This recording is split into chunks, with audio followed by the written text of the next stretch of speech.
Well, when you've got the shanks, Ben, you don't really want anyone else seeing them. Just what you want from those who are closest to you. Everyone telling you you look like crap. It just warms the cockles of your heart, The doesn't it? experience was unbelievable. The golf was even better. But Ben, I'm sorry you weren't there. Well, I'm not sorry at all. Yeah. She's done me yet again. I thought I had her covered there, and she's absolutely stitched me. It was exactly the type of performance you expect of someone who's won a national championship. I incredibly admire the man. He's cast a long shadow that I think I'm going to be forever chasing. Hello everyone, thanks for your company on Hooked on Sport. What an incredible week it has been in golf once again. And each week I have the privilege of breaking it down with Sophie Hilditch and all of her expertise and insight. Sophie, hello, and a championship trophy has been lifted. Oh, so exciting. Ryan Fox. What an absolute legend of a winner. I don't think there's remotely a single person out there who's not excited to see Ryan Fox and that final putt go in. I don't know that I was talking about Ryan Fox. I was talking about at Royal Adelaide and the putting championship trophy being lifted. Oh, you got me. Yeah. I'm sorry. It just didn't quite live up to the hype of that. But Go on. Normally get him in for a Sophie Star, so give him a little bit of love. Well, no, my partner Darcy lifted up the putting trophy at Royal Adelaide. I was on the veranda having a soup and a nice latte watching it. And it's actually, to be fair, it was more intense than the Open. It's deadpan quiet with a bunch of people on the veranda watching these people have a putting match play putt off. But I got to give Andrew Tierney a shout out. His putting was absolutely outstanding. And I thought Darcy had no business winning that putting competition, but he boxed a few late ones and it's the only thing that got him into it. But I'll tell you what, it was cutthroat out there. They weren't even giving foot-long putts. They were making everything drop to the hole. Hilarious scenes, Hooky. But yeah, congratulations to Darcy O'Neill. Righto. Well, and I tell you what, we've got a massive show planned because not only are we going to be talking about the Open Champion, not only have we recognised your partner, Darcy O'Neill, taking out the putting championship, but our great friend of this show, Raegen Denton, has just won the Northwest Pacific Women's Amateur, and we've got her coming up later in the show as well. Yeah, very excited to hear from Raegen. I've sent so many messages to her in the last few weeks because she's just been having such an outstanding US season. But this was just the icing on the cake. And I know she's now in Canada. She's just going everywhere. It's pretty hard to keep up at the moment, Hooky. So that's something to listen out for later on in the show. But first of all, Soph, Ryan Fox of New Zealand, the 39-year-old, has taken out the 154th Open Championship. Not only is it his first major win, it's his first top 10 at 28 attempts in a major. You've got a little bit of a bleary-eyed look about you, Soph, so I know that you sat up all night and watched it through, whereas I did the other way and got up early and watched it on Rewind. But just tell us a little about your first thoughts, Ryan Fox, the Open champion. Well, first of all, is that your way of telling me I look absolutely terrible and I look like I haven't had any sleep? We've had this discussion before. In fact, it makes our intro just everyone telling you look like crap. Well, no, it was unbelievable. That final six stretch from Ryan Fox was just insane. I loved watching every single moment, and it's exactly what you want from the Open as well. He had unlucky bounces mixed in there. I mean, the one on the 15th par 3 when he's almost just got over that bunker and would have had about 6-10 feet for a birdie opportunity, hitting the lip and then having to chip out sideways and not even hesitating. There wasn't a club throw. There wasn't a head drop. It was just a classic, yep, that's what happens at the Open. That's what happens on these length-based courses. It's a matter of inches, and this one just didn't go my way. I'll chip out, I'll make my bogey, and I'll walk off to the next. And then even on 17, he took an iron off the tee to try and get out of this bunker that was sitting right there because he didn't want to take driver, and he's just rolled in. And even then, he's got like this, abbreviated swing that he has to hit. But the same thing, his persona the whole time was so cool, calm, and collected that I was shocked when I heard him in his final interview talk about how nervous he was on the 18th tee because he looked as cool as a cucumber and one of the fastest players I've ever watched play golf. I think the commentation, Sam Burns dropped his little par putt in from about 2 feet, and then within 22 seconds, the winning putt had dropped.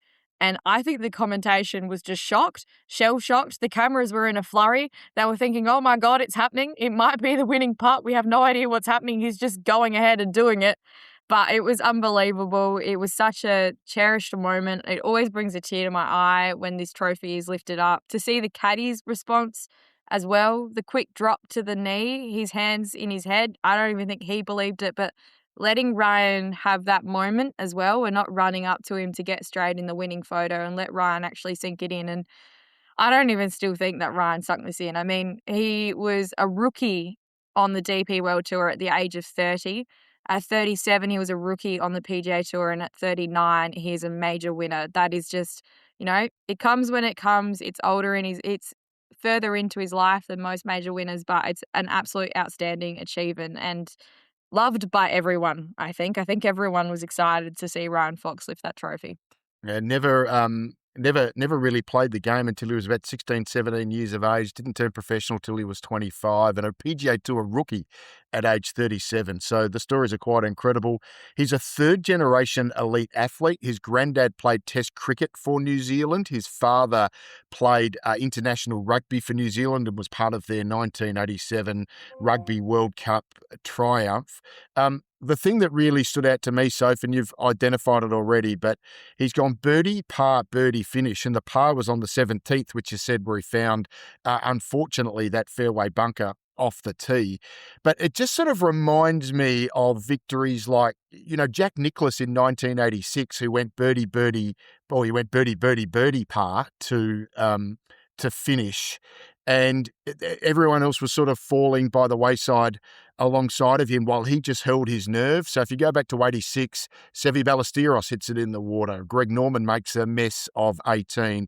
And I really felt like that's kind of what happened in this event. All of these big names just made small mistakes when it mattered. Scotty Scheffler bogeyed the last. Now he's probably out of the tournament anyway. Cameron Young made a mess of the last. A couple of mistakes from Sam Burns going down the stretch. And Ryan Fox just continually held his nerve. And I loved his attitude as well, which was, I'm going to try and win it on 18. I'm not just going to try and limp in and get into a playoff. And if I stuff it up, then I'll live with the consequences. And I just love that attitude.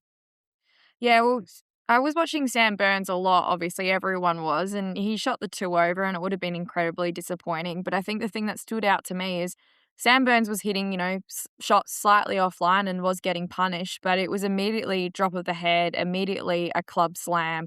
And to compare that to Ryan Fox, who was equally getting some bad luck and some bad breaks, I just thought, well, that's a champion for you because he's just not letting it get to him. Whilst you could see Burns just in his body language, it was getting to him and he was trying to push it too much and that was forcing some errors onto him.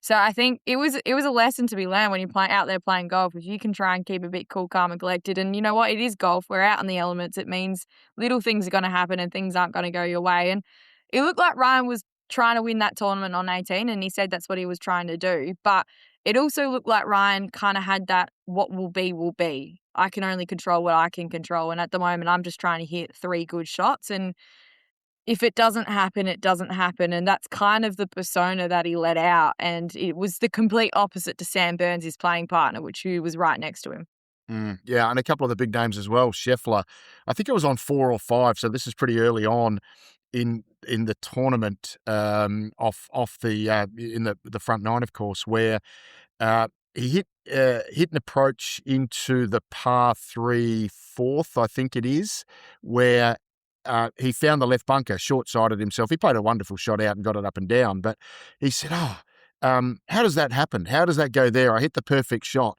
And just that little negative attitude towards, I've been unlucky here, I'm getting a bad break, oh, woe is me. I think the one thing that Ryan Fox didn't do that pretty much all of the field did was that they sort of had a bit of an axe to grind with the event and the course and the rules officials, and we're going to get into that as well, of course. But that was, you've identified it really well. The one thing Ryan Fox never let get the better of him was the potential for bad breaks that you can often get on links golf. Yeah, exactly. And I think, like I said, that's what exactly stood out for me watching Ryan Fox play is he knew it was on a links course and it was incredible. He's a very much deserving winner. And I actually can't wait to see some of those celebrations. I know New Zealanders across from the pond can often have just as good as celebrations as the Aussies. And I think the Aussies are almost using this as a win for them too. I think it's quite funny. Australians are even just as excited for a New Zealander win as they are potentially for an Australian win. I think we count each other as one of each other's own. Yeah, I don't know if I'm going to come at that one, Soph. I am reminded of the Andrew Denton song, it doesn't matter where we finish in the Olympics so long as we beat New Zealand. Yeah, But no, it is great. You can just see that he's a ripping bloke as well. He's, yeah, as you said, just loves the game, plays it the right way, gets on with it, doesn't get grumpy with himself or the conditions. So I think he's an admirable victor, and we're very pleased from afar that a New Zealander just down the road has won this tournament. Let's touch on the Aussies, Soph. Lucas Herbert, first of all. An incredible round two, shot a 62 with a bogey on the last. It was that close, just a hair's breadth from being the best ever score in a major championship. What did you make of his week? Well, I mean, that round two was impeccable. It was outstanding golf. And like you said, it actually looked like it could have been a 60-59. The way he was striking the ball was absolutely magnificent. But look, the weekend, it's just super disappointing, isn't it? He couldn't hit that driver anywhere. It was going left, it was going right. He looked incredibly frustrated. And it was just a bit of a disappointing weekend, and kind of proves what we've been talking about live players and not really knowing how to cope with the pressure of major tournaments and not just Mickey Mouse courses, which is predominantly what they play on the live tour. So it does make me kind of feel a little bit justified. And I think the disappointing thing is when Lucas Herbert was leading after round two, at no point did I think he was going to win the tournament, which is a bit of a shame. And it kind of just proved exactly what we've all been saying and what we've been thinking on this podcast is Liv just isn't quite preparing these players for major tournaments. And yes, Bryson won a US Open and there are some exceptions to that rule, but generally speaking, all the Liv players at the Open just didn't quite have it, couldn't quite hack it, couldn't quite deal with those bad breaks, those longer clubs, a few more decision making off the tee. Yeah, absolutely right. After a 62 on Friday, he went 71-71 Saturday and Sunday.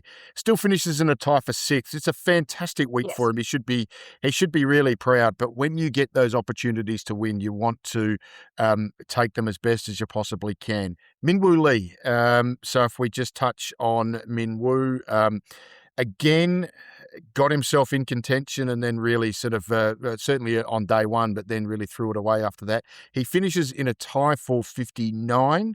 He was 2 over the card for the week. He finished with an even past 70 today. Yeah, I feel like I was just going to let you have this one, Hooky. Normally it's you who want to talks about Min Woo Lee, but it's another kind of disappointing. He's the one that we really want to see, compete at this level. He's the kind of golden boy that we thought would be the next kind of Cam Smith, and he's just not quite getting to that mark. His course management is just not where it needs to be. He wants to pull driver everywhere. He's not really playing for those misses. It's a bit potentially just getting too used to American golf and just not quite competing at that high standard where he needs to be placed. He's a tour golfer, not a championship golfer, and I'm going to stand by that until he proves otherwise to me. Had 0 rounds under par for the week, Soph. So I think that probably just underlines where his game is at when he can hit it all over the ballpark, when there's no rough to speak of, when he can hit it where you like. He's always going to be a threat because he's got that sort of a game. But, yeah, major tests just aren't for him at the moment. Cameron Smith. Oh, well, I picked him and I knew I shouldn't have picked him as my Aussie leader. It was just incredibly disappointing. Another disappointing major for Cam Smith. He's just not the player that he was, and it's so devastating because he's still young and he's still got so much more golf that he could be having. He's got so much skill level around those greens. It's unbelievable, and I was excited to see it come out at this tournament, and it just didn't. So Cam Smith, I don't know. I don't even know what to say about him, Hooky. I don't even think the PGA Tour at this point would want him if Liv goes away. It's just a really disappointing tournament for someone who showed so much promise after winning the Open at St Andrews. Yeah, so he shoots 73 on day one and 69 on day two. So he only played the par fives twice. but he hasn't birdied any of them. And, they are generally regarded as your scoring holes. Just couldn't get anything going in particular on day 2. He had, for the final 10 holes, he was 1 over. And in an environment where he'd shot 73 on day 1, that just wasn't going to get it done on day 2. And it's another poor majors year for him. And as you've identified, he's really heading towards irrelevance in international golf. His exemptions are going to run out. I think, does he have 1 more year to go? Yeah, he does. He's got 1 more year to go. So he's running out of opportunities to sort of recreate a niche for himself in the sport. Otherwise, once these majors run out, we don't know where Liv's going to be at next year, but he's going to be fighting for playing opportunities shortly, and that's a real concern. Adam Scott, what did you make of his week? I thought he was excellent. Let me just find a number of where he finished, because he certainly played tremendously in the final round, shot a 4 under 66 to finish at 5 under in a tie for 9th.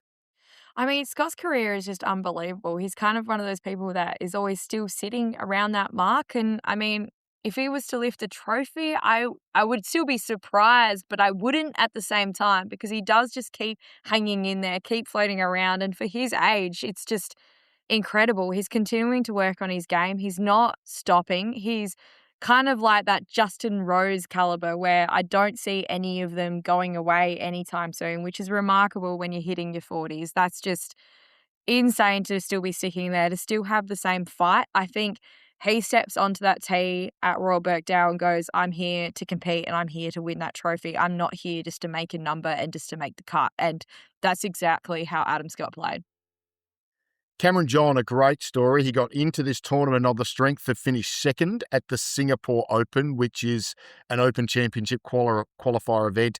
He had a wonderful season on the Australasian PGA Tour as well, Soph. He's done remarkably well. He did finish in a tie for 28th. He was tied for 19th after round 3. He was 2 over 72 in his final round to finish at 2 under in that tie for 28th, alongside some big names in golf: Shane Lowry, Max Homer, Bob McIntyre, Brooks Koepka, Patrick Cantlay, some stars of the game that he's finished alongside. So in his debut major, I think he should be very, very proud. What are your thoughts? Oh, I stand right by your side. I think that's incredible for a debut. I mean, making the cut on your debut is an achievement in its own, I think, particularly when you're seeing such big names missing the cut and not competing at all. It must be so terrifying standing on that first tee. I hate to imagine what it feels like. So an incredible, outstanding performance from him. Yeah, so the third placed Australian, but he has done extraordinarily well. I'm not actually super surprised, Soph, because I had a look at where his wins have come on the Australasian Tour. He's won twice at the National and he's won the Vic Open. And all of those courses, not completely dissimilar to what you were going to expect at Birkdale. Windswept, going to get some runoffs, going to get some bad breaks. And the fact that he handled those conditions as well as he did, not a super surprise to me, but at the same time, very, very impressive with all of the nerves surrounding a debut Open to perform like that. Travis Smythe, again, missed the cut. Thought his first round was okay. His second round really just didn't get anything going. Yeah, a bit disappointing for Smythe. But I mean, there's a lot to learn from it as well, though. So it's not, it's not all doom and gloom. It's not someone that I expected to be right up the top of that ladder, but I was really hoping he would get the cut because he's coming in with such good form. Jason Day also missed the cut with a 71 second round, 73 to open. So it really was never a factor. No, we're the complete opposite to Adam Scott, really, with Jason Day. Unfortunately, I kind of look at them and put them in the bracket because they're coming from a very similar era. And Jason Day's just not quite sticking in it. And it's really disappointing to see, considering he had such an outstanding career in his late 20s, early 30s. And Adam Scott is the complete opposite. And I'm almost feeling like, like I said, he could be lifting a trophy anytime soon, but I don't see Jason Day competing at that level anymore. We might turn our attention to what was the biggest story outside of the winner for the Open Championship at Royal Birkdale, and that was the two-shot penalty that was issued to Bryson DeChambeau at the end of the second round. He was judged to have improved I think his swing, wasn't it, was improved his swing to be able to play his second shot. He'd hit it deep into thick rough in a hazard on the fifth hole. So the ball was dry. It was a penalty area, but he stepped around quite significantly, trampled down a lot of the grass in the opinion of the R&A, which gave him the potential for an improved swing, and he was penalised 2 strokes for it. He protested that very, very earnestly, if you like. First of all, Soph, did you think it was a penalty? Yeah, I think it did. Look, intent doesn't come into play, and I think that's what everyone keeps saying. We're not saying that. I'm not saying Bryson intentionally, improved his life, but it's pretty clear he stepped completely on those weeds and swept them almost the opposite way, and then he had a clearer backswing to be able to, albeit still hack out, but it doesn't matter if it's not heading towards the hole. It's just whatever swing you're about to hit. So, I mean, it was like an elephant behind there. He stepped on it multiple times, and I think it's pretty clear that he did improve his lie. So look, I think the penalty was justified. I do think at the same time as well, I'm probably going to be a bit controversial with this, but he does have grounds to say he did otherwise and to defend what he did. Should have he taken as long as he did to defend that, and should have, held up the field, getting out all those tee times? No. I think as soon as the decision was made, he should have had, a retaliation. And as soon as they said, no, we stand by it, he should have just accepted the punishment. And he definitely shouldn't have walked off the course saying, well, I'm not playing tomorrow. That's a real, throwing the toys out the cot kind of behaviour, and I really do not stand by that. He was still only, 2 or 3 shots behind the lead and still very much in this tournament. I'm just interested in a couple of your thoughts to a couple of reactions. Russell Henley, the first one, who essentially said Bryson's at a disadvantage because he's always on TV. He gets the big galleries, he gets the TV crowds, and therefore it's unfair that he is assessed these sorts of penalties because he's on TV, whereas another player who's not as big a name, those things might not be picked up by the TV cameras. What are your thoughts on that? I mean, tough luck. I'm sorry you're such a good player and you've got cameras on you. It's an absolute privilege to have those kind of attention and those cameras on you. And I don't think it's just because he's Bryson DeChambeau. He was also having a good round and was looking like he was going to shoot up that leaderboard. So, that happens with a lot of other players. But also in this day and age and the amount of spectators that are out there, everyone's got their phones out and everyone is looking. So people are getting penalised. People have spectators now calling up to the newsrooms and saying, look, I saw this happen and he didn't call it on himself. So I get what he's saying, but I mean, tough luck. That's what you get. And you should actually be honoured to have that camera attention that comes with sponsorship deals, that comes with money. So, I mean, I have absolutely no sympathy for that whatsoever. And the alternative is, okay, well, if we're not going to worry about what the television cameras see, no one could ever get picked up because there's always going to be a lack of an equivalence there. And you'll end up with a situation where we'll only be relying on players calling penalties on themselves. And that just isn't going to work anymore because I think we've seen enough evidence from professional golfers that whatever fair or foul means they can take advantage of, there are too many of them. Maybe our winner aside, and maybe the winner of the, maybe Aaron Rye, someone like that aside as well. We've had some nice blokes who've won this year, mixed in with one who maybe has a bit of a history of a few other sort of behavioural attitudes. But I do feel like you can't take Russell Henley's words seriously when you know that the alternative is let players work it out for themselves, and that just that's no longer viable. I do feel, I tell you what else I want to ask you about, because I know you're a big fan of his. What did you make of Rory McIlroy's comments the day after, which sort of inflamed the dislike between the two and really sort of threw him under the bus a little bit with his attitude towards it? What did you make of Rory's words? Look, I love listening to it. I think it's quite funny to listen to, and it does give the media a chance to jump on board. And I do like when players are a bit more earnest and say what they're actually thinking. But in this stage, I don't think he needed to add. I think, actually saying what he thought and saying, I think it is a penalty and I think that was justified is enough. I don't think he then needed to go that step further and say, I'm not very fond of Bryson, I think we could have just cut off the quote from there and, your own attitude towards another person doesn't really need to be vocalized. And whether or not his fondness of Bryson is justified or not, I think that quote just went a little step too far. But look, entertaining to listen to. I don't think Bryson's a fan of Rory, and I think it's very common knowledge after watching Rory's first Masters win, and the two of them didn't talk at all. And in fact, it was quite clear that Rory didn't want anything to do with Bryson. But yeah, look, the quote, I think you don't ever need to comment on your own personal opinion about someone's personality or what you actually think of them. I do like his position, though, in actually saying, look, it was a penalty. And he almost threw some other players under the bus because he did say other players were were watching the coverage back in the clubhouse and there was a general consensus that it should have been a penalty. So all of those comments I do stand by, but the comment of saying I'm not fond of him, Rory, I think we can just leave that to the side and you don't really need to add fuel to the flame sometimes.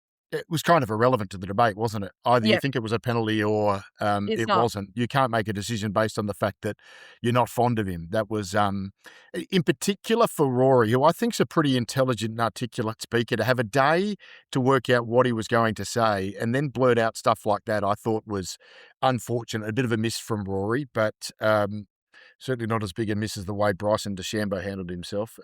It's a shame because he's such a wonderful player. He's interesting. He's unconventional. He does things differently.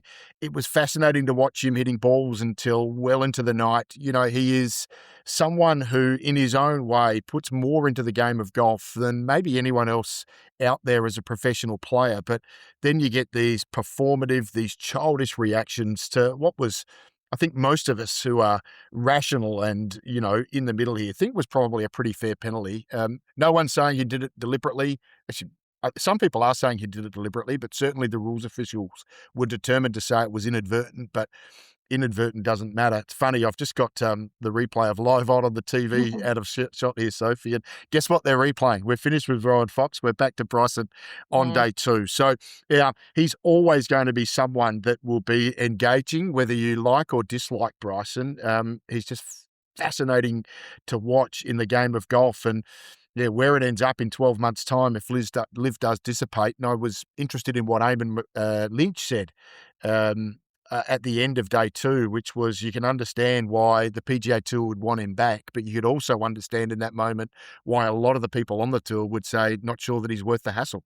Well, I think the behaviour after it as well, and all the clips that are coming out with, him tiptoeing around the rough as soon as he starts to approach his ball, and that kind of childish behaviour just doesn't sit right with me. You got a penalty, deal with it, cop it on the chin. Even if you don't agree with the penalty, it is what it is, move on. And we don't need to then be making this massive big scene about it and, commenting to the spectators about it because it's just, well, it's not a good look for children who are watching this. People get punished and you get punished for doing things you don't necessarily agree with sometimes, but it is within the rules of the game. You have to accept those penalties every now and then, and you can voice after the fact, which is exactly what Bryson did, saying, I don't agree with it, but after that, you do just have to move on. It's only 2 strokes and you still win this tournament, and I actually think exactly what happened on the weekend where he kind of fell away. I'm not at all surprised because he was still way too focused on this 2-stroke penalty that he didn't agree with. Shot 2 over for the day on Sunday, so drops back into a tie for 14th at 4 under. So really did kick himself out of the tournament after being right in it even at the end of day 3. Just get your thoughts on a couple of the biggest disappointments. I've got a couple of mine. You're welcome to talk about them if you like. Jordan Spieth, for me, undoubtedly the biggest disappointment. So the last time this tournament was at Royal Birkdale, he won it in the most outrageous of circumstances. But oh, my goodness. What are we going to say? He's finished almost dead last. He shot, 77-73, so 150 strokes for the 2 rounds that he played. I noticed that on the 7th on day 2, he 3-putted from inside 4 feet. Now, that's 20 handicapper stuff. And these greens, yes, 7 is a new green, and so there's a bit more to it than a few other holes, but Jordan Spieth, if it wasn't for sponsor exemptions, his career would be on the KFT Tour by now, wouldn't it?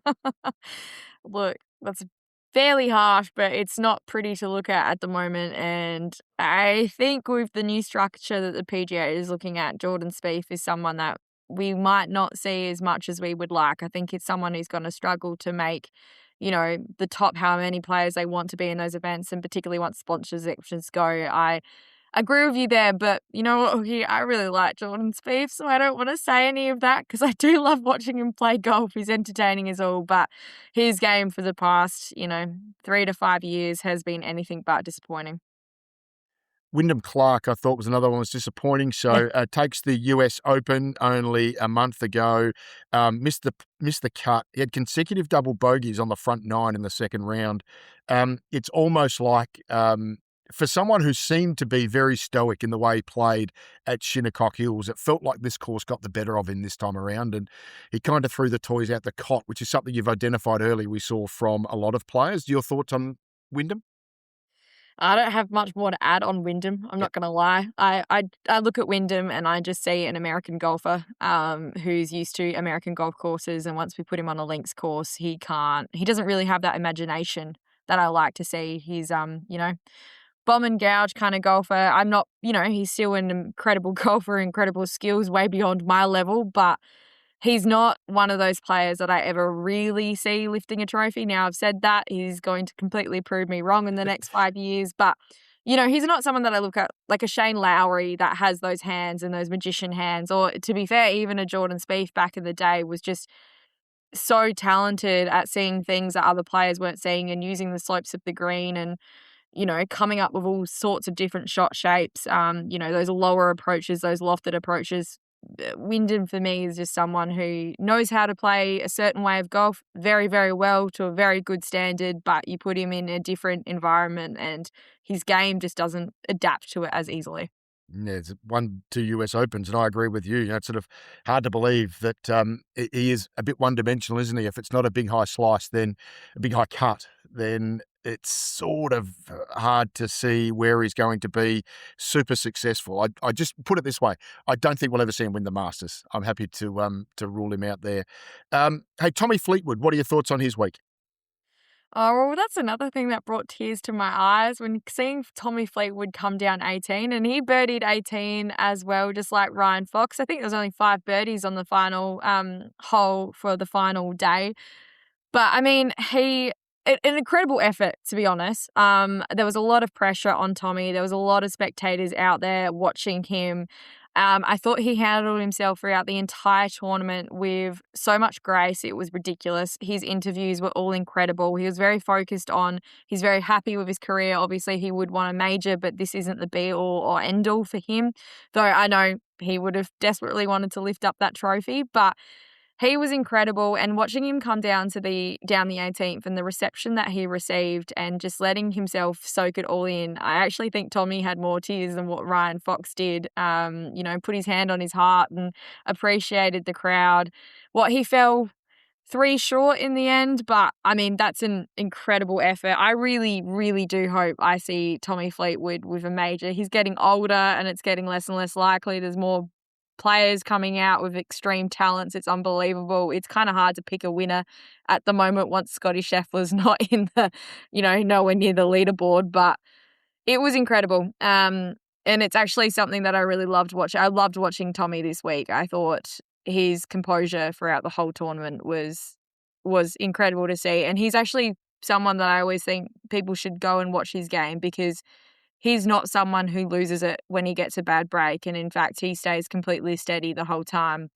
And also, even on 18, knowing that he wasn't going to lift that trophy, he still wanted that birdie as bad as anyone. And he still wanted to climb that leaderboard as high as he could. And he didn't let it go. He didn't just go, I'm not going to lift the trophy today and I don't care anymore.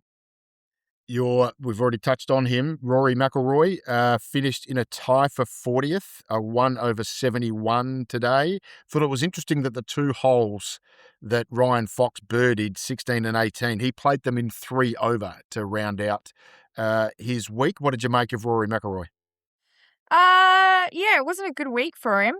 Maybe a bit too focused on Bryson and making some comments about Bryson instead of focusing on his own game. I am a little bit worried about Rory. He's obviously being very selective in what tournaments he plays in now. He's not playing all the signature events. It's kind of the same argument you could almost use for the live players, which maybe he's just not getting enough reps out there. He didn't look good at the Scottish Open, in my opinion. And I didn't actually think he looked that great for the Open leading into it or even during the tournament. I don't know. I think he needs to do some rethinking around his schedule. He just doesn't seem in it. He doesn't seem like he really wants it at the moment. He seemed a little off his tucker, I thought. Just too many fairly simple mistakes. Missing greens with wedges that when you're really dialed in, when you're match hardened, you wouldn't see from someone the quality of Rory. Just to wrap it up, so Scotty Scheffler shot a 3 under 67 today. So he sort of built all the way through the week. He finishes in a tie for 4th. Yeah, Scheffler's one of those ones that, he obviously missed the cut at the Scottish Open and didn't quite have his A game, probably not even his B game. It looked like a bit of his C game, but I mean, it's showing why he's world number one because even with his C game, he's still kind of sticking around that mark and still showing that he can still play some solid golf. But at no point did I really think, it was the dog that we see in Scotty when he is playing at his best. And it kind of looks like no one can ever beat him. Today and throughout the whole of the tournament, it just looked like Scotty was there, but he was always still going to be somewhere around that mark and he was still going to grunge out a good score. What are your thoughts on Royal Birkdale as an all-round major championship challenge? Yeah, I thought it was incredible. I mean, it developed the finish that we wanted. I think the Friday and the Saturday was some of the best golf that I've ever seen. I loved every moment of it. A few 62s, a few absolute blow-ups, which is always what you want. It was firm. It was fast. The greens probably weren't as firm as I wanted to see them. I think they were preparing for some serious wind that they never got, and that is one thing that I will say was a bit disappointing. It was kind of just like a poof of the breeze all afternoon, which somewhere like Royal Birkdale, you want to see some real swirling winds, particularly with the way that their course lays out. Like 14 and 17 are the 2 par 5s on that back 9, and they go completely the opposite way, which normally, if you have the wind that they're expected to get over there, it makes some really fascinating holes to watch and the strategy that the players get to choose. With the rough burnout that we spoke about in the lead up, man, they could just hit driver and they were getting some bounces out of the rough into the middle of the fairways, which they wouldn't normally get. They could generate spin out of the rough, which is why I like the Open, is often when they go into the rough, it's not like American golfers where it's that thick rough that all you've got is a lob wedge. It's rough that you can still advance the ball and get onto the green somehow, but you have to be creative because you're not quite sure how the ball is going to react. You're not going to get the spin. You're playing different clubs, playing different shots. And unfortunately, I felt like this tournament, maybe more on the Sunday, but definitely, Thursday, Friday, Saturday, we just didn't quite get that. They still could generate a lot of spin out of the rough. Beauty of this week, Soph, and you've probably identified it, but there was 3 62s shot this week. There's only ever been previously 5 in Open Championship history, and here we have another 3 just this week. But the winning score was 10 under, so you could play good golf and you could score, but at the same time, if you're a little bit off, if you made small mistakes, you were capable of incurring some pretty serious punishment. And I think that just weighed things up really nicely. And I thought it was an excellent tournament. We had an excellent winner. We had a great field. We had a great Sunday down the stretch. It was enjoyable to watch. It was fascinating. There were some great low scores. There were some really tough moments. And then we had maybe the biggest controversy in golf in 15 or 20 years with the Bryson DeChambeau ruling as well. Rated out of 10. I'm sitting at about a 7 for me. Hooky is probably not up there with one of my favourite Opens, but you're dead right. Coming down the stretch, that last 6 holes, you couldn't really quite pick the winner and who was going to hold in there. You had some big players dropping off, which I always like seeing. You had some players trying to make that late little charge. I think it's probably a 7. How about you? Yeah, maybe an 8. I was really worried about it going into the last day because I thought, this is just 362s worried me, but I thought the conditions of the course all came together on the final day, and it's very, very difficult to get the condition of the course how you want for all 4 days because if you set it up really, really difficult and fast and furious on day one, you've got 156 players you're trying to get through on a 1T start, and you could potentially lose the course with how dry it was by day 4. So, yeah, you might make the argument that the greens were a little bit softer, a little bit more receptive, even on day 4, but the wind was up by the end of day 4. It was tough. You look at the scores, only Cameron Young with his 6 under 64, and he'd started a couple of hours before the last group. So I think they walk a knife edge with these sorts of things. They were probably just on the conservative side of it, but in the end, I think it's been a really great event, and I've got to say I thoroughly enjoyed it. Tell you what else I thoroughly enjoyed was your wrap of it, Soph. Always appreciate your expertise and insight. What we're going to do, we're going to take a short break, and on the other side, we're going to catch up with Adelaide's own Raegen Denton, who has just this weekend won the Pacific Northwest Women's Amateur. We'll be back in a sec.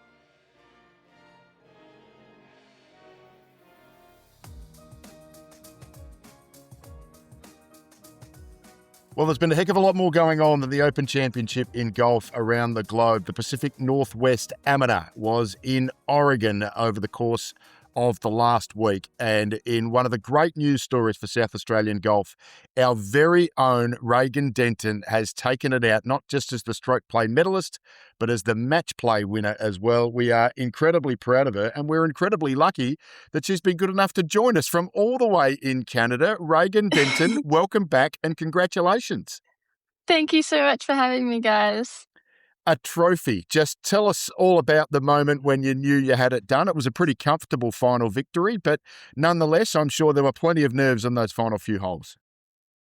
Absolutely. As you know, sort of we were talking about earlier, match play can sort of flip in an instant. But I was feeling pretty comfortable in my game. It was already quite a long day, so I was getting pretty tired. It was a 36-hole final, which I only found out the day before, so it was a bit of a shock. I was like, oh, okay, cool, 36 holes tomorrow, awesome. But got through the first 18 all square, so that felt a little pointless. Could have just played 118. But yeah, I was really happy with my game all week, and so I was feeling pretty comfortable. And once I sort of getting up, I just built more and more momentum, and I think I was just able to keep the pressure on my opponent really well. So I think I just sort of stuck to that, and obviously it worked out pretty well. So. Well, you're actually the third Australian to win this event in a row. I know it went to Justice Bosio in 2024 and Jazzy Roberts in 2025. What is it about this event and Australians just dominating at the moment? Who knows? It's honestly a weird one. This year was a bit of a smaller field compared to previous years, but it's honestly maybe we just have a lot of match play events in Australia already. Have a fair bit of experience, but I mean, I'm happy to keep the tradition going. Hopefully someone can follow it up next year. Let's talk about your matches, because it's a pretty incredible run. You got a bye in the round of 32 because there wasn't a full field of 32. In the round of 16, you absolutely dominated the poor kid who you took on there. But then from there, it wasn't easy, was it? So your quarterfinal, you played Yvonne Vincieri. You were down at the turn. Then I think you win 5 of 6 holes to get the win 3 and 2. You play Grace Rowe, a fellow Australian, in the semi-final. You're down at the turn, and you were 1 down after 19 in the final as well. So just take us through, from a mental perspective, Raegen, how you dealt with the fact that you were behind in matches. I think there was a period of time, did you lose the first 3 holes in one of your matches as well? So it was a struggle, I would suggest. Yeah, I think in sort of all my matches, my opponents just came out really hot and started off really well. Wasn't really, I guess, a fault of mine, you could say. But I think I just always try and keep the mentality in match play that, you know, if I'm 1 or 2 down through 9 holes, I just have to have one shot better on one hole, and we're already back to square, and I have 9 opportunities to do so. So I think I just sort of try and keep that mentality, which definitely helps a lot. And, you know, from that, I was always sort of to build some momentum and put pressure back on my opponent, whether it was just continuously hitting fairways, putting it close for birdie looks. I think that always adds a bit of a factor back onto my opponent to not lose their lead, which I think can sometimes add a bit of a added pressure. But I think overall, I just sort of have a like no give up attitude. It isn't over till it's over in match play, and it can really change in an instant. So I think I just sort of tried to stay positive. And overall, I was always pretty happy with how I was playing anyway. So I think that was able to help me get through when I was down. So. We were speaking about, obviously, in all your match play events, in the match play, you kind of came from being behind and you're saying it's kind of theirs to lose. Well, actually, after you finished the stroke round, you've lifted up the stroke trophy. You're the first qualifier. We spoke about it before we went on air. Normally, the first qualifier has a real knack of going out in round 32 or round 16. What is it like to try and reset yourself after having won the stroke round? And basically, it's a whole new tournament all over again. You're back to all square, and winning the stroke round, whilst it means something, doesn't mean something in that moment. Yeah, I mean, I think, like you said, you sort of just have to have the mentality that you're all sort of on the same playing field now. As much as the way that it's seeded has a little bit of an impact on sort of, I guess, if you're the number one seed, you have like an advantage, so to speak, because you're playing someone who didn't maybe play as well in the stroke play. But at the same time, you're now put on the same playing field. You're stepping on that first tee tied.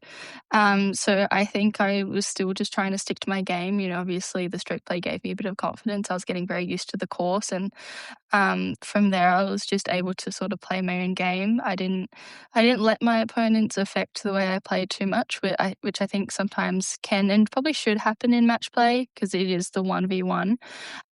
But yeah, I think I just sort of tried to stick to my own game and sort of build on that confidence that I'd already built in the stroke play. How has the reaction been from family and friends back home? It's been great. Obviously, I got lots of messages from my family and friends, which is always really nice to hear, especially when I've been traveling for so long now. Just to hear from everyone again, it's a really great feeling, and that everyone's watching. I was having messages before I got back to the clubhouse from our pennant team. I was like, oh, cool. So it's just really good to know that I sort of have everyone following from home, and I think it's sort of giving me a little bit more strength to finish this trip strong. So. Yeah, I think back home, we're all refreshing the live scores, just waiting to see what the final result was. Particularly when you're coming down, it gives us all these little mini heart attacks. But I have to ask, you just finished the Curry Webb scholarship, and you've just had a week with Curry Webb only, 2 or 3 weeks ago, watching the KPMG. Did you get a message from Curry Webb? Has she been following you along? I did. I did get a message from Kari. I've had a couple just from the last few weeks. I've been playing pretty well, so she's just sort of in my corner, which is really cool to see. Obviously a legend in the golf world, and to know that I have that support there is really awesome. She was very open about how, I'm able to message her or give her a call anytime that I need any help with anything, which is awesome. So I think that's just a really good feeling overall. Hey, just tell us, you've been in the States for, best part of 2 months now, I think it is, 2 months, Raegen, yeah. where we are obviously expecting that at some point, you've got college ahead, but at some point you're going to turn professional, and this is going to be a part of it, the touring and the traveling and all of that sort of stuff. How have you enjoyed this experience this time around? I've really enjoyed it. I think it's definitely it's taught me a lot more than I probably expected it to. I thought that my trip last year was going to prepare me more than it did. I've been alone for a lot more of this trip, and it's just longer, which, the length of time is probably the biggest challenge. Living out of a suitcase for 3 months straight and meeting new people every week. And sometimes, you might have gotten a date wrong or a flight wrong or like whatever. So I think it's just learning to navigate these challenges. But I think it's all going to be super useful for my career ahead. Fortunately enough, I think college is going to handle most of the organization portion for me. But I'm really glad that I'm getting to have these experiences now, so that when the time comes and I do turn pro, I already have these experiences under my belt, and it's not something that I sort of have to try and navigate in my rookie year, which is obviously stressful enough as it is. It does seem like you've been doing a fair bit of travel as well for the Australian girls. How much does it mean to have that kind of Australian camaraderie over there? I mean, we saw it at the LPGA with Hannah Green, and they all kind of get behind each other. Is it the same in the amateur league as well, and is that really helpful? Absolutely, yeah. For not the whole time I've been here, I think I was one of the first Aussies over here playing in the first few events. Most of them were either in the UK or just skipped on them. But for this sort of last month, I've been traveling with Ellis Gaysbrook. We've been staying together every week, and there's also been a bunch of other Aussies. So it's always great to be able to walk onto the putting green in the morning and see a familiar face that you've known for years, and actually hear the Australian accent again instead of the Americans. So it's just really refreshing, and I think it r doesn't remind you, but it helps you, feel like you're closer to home, even if you're not. It just sort of it's like traveling with a piece of home in your suitcase. You know, they're always there to talk, and obviously, they're doing the exact same thing you are. They're traveling for just as long. They're living out of a suitcase and living in hotels, so they sort of understand it, and I think we're all on that same level, which is really good. So it's a great support to have. Talking about travelling and shifting around, you won this tournament in Oregon. You already moved on and talking to us from Canada. Just tell us exactly where you are and what's ahead. So I'm in Toronto at the moment. So we've got the Canadian Women's Amateur not starting tomorrow, but the next day. Got a practice round tomorrow. It's at Toronto Golf Club, 4 rounds of stroke play. I'm really excited to get back into just a stroke play event, bit of switch things up. I've had 3 match play events in a row now, so I'm looking forward to that. And yeah, it's not as cold as I thought it would be here. That could change before the end of the week, though, I suspect, Raegen. Yeah, I shouldn't say anything too soon. And just give us a bit of an overview. No doubt the highlight is going to be the US Women's Amateur, but just give us a bit of an overview of what you've got ahead of you until you return home.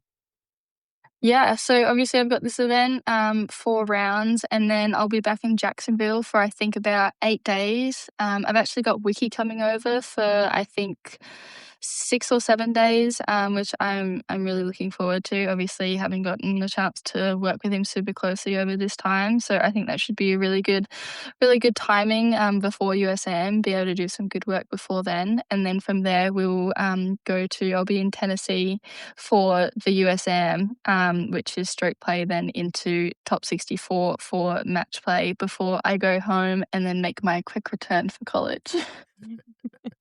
Have you got Wiki on the bag for the USM? Unfortunately not. He's got other obligations. I think he will be there, maybe might be leaving on the first round. But I will have a local caddy, so we'll see how that goes. But yeah, either way, it's just I'm happy to have Wiki in any capacity. Just before we wrap it up, the Open Championships only finished about 6 hours ago. Did you get an opportunity to take it in? Would have been very early your time, I suspect. Did you see much of it?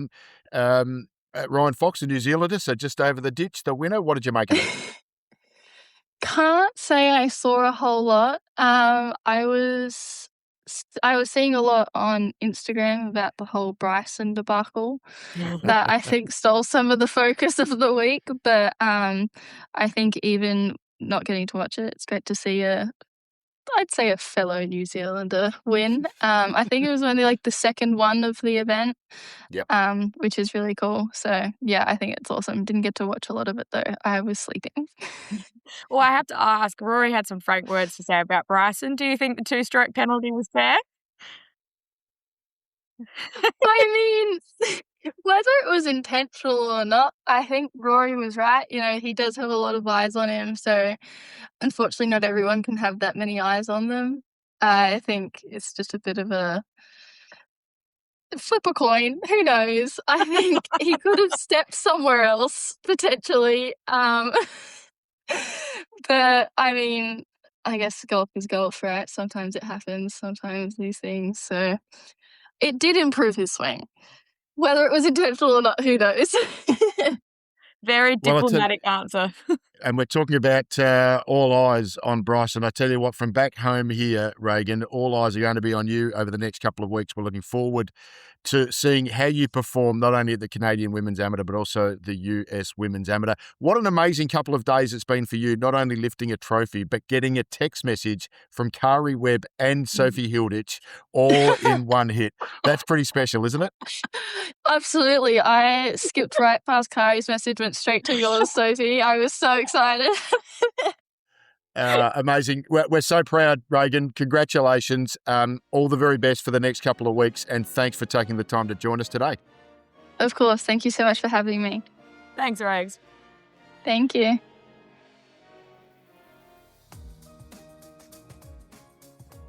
Well, great chat there with Raegen Denton. Soph, and it's just, it's so amazing that you just have the capacity to flick her a message and suddenly she's on our show.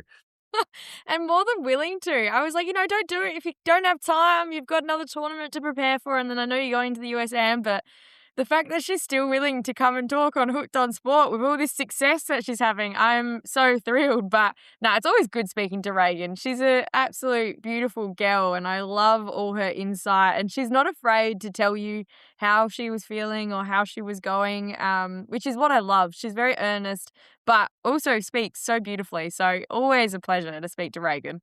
What she did tell us off air in between the finish of that interview and where we've started up here is that she's collected like a suitcase full of trophies that she doesn't know how she's going to get home. So Adrian Wickstein, if you're listening, before you leave to go and join Raegen over there when you catch up in Jacksonville, pack light, mate, because you might have a few trophies that you're going to have to bring back on Ragen's behalf. I think she said 5 boxes. Which I'm just curious as to how big these boxes are. That's what I'm a bit rattled at. But anyway, I'm looking forward to seeing how she gets those trophies home. I'm sure it will be a story. So to wrap things up, normally we do Mount Rushmore about now, and we're up to 4th holes around South Australia, but we're going to kick that one down the road to next week because we have spent so much time on the Open. We're way over time. But I did think it would be worth just playing one more game of Who Am I? To wrap us up. So, Sophie, I am going to take on the guys of a hole at a golf course within South Australia. I do like to just clarify that it's something that is relatively well known. So it's going to be something that you're going to be across or would have played before, or I would expect that you would have seen in some way, shape or form. And I've got around about 10 or 11 clues here, and let's see how quickly you can guess which hole I'm talking about. So here we go. Who am I? I am a par 4, 372 metres from the blue tees and 350 metres from the red tees. And I know you've got a pen now. You're starting to take some notes. This is how serious you're taking this game. Well, last time you tricked me and I couldn't remember any of the clues. That's right. I am the second hardest hole, or index 2, on the course for women. Clue number 3. I play off the tee down through a valley, then back up to a green at similar grade to the tee block. So a little bit downhill off the tee and back uphill again on approach. Well, can I have a guess straight away? You please can. The 8th at Kionga? It's an excellent guess, but not the right one. Yeah. No. Yep. Okay, but that's fine. You're welcome to have a go anytime. Feel free to jump in. Okay. Off the tee, a large bunker on the right of the fairway is a significant threat and definitely one to avoid. So big bunker on the right, slightly downhill, back up. But go too far left and a thick line of pine trees that separates me from the 9th fairway can mean a sideways chip out. Big bunker on the right, lots of trees on the left. Pine trees. Okay. Right of the bunker, there is more trees and out of bounds. So this plays along the boundary fence of this golf course with a road running all the way down the right-hand side. At the green, I boast 2 bunkers. Both are on the left side of the green. One directly on the left edge, and the other is around 5 metres short of the front edge. So it's pretty good golf course design, if you understand what I mean.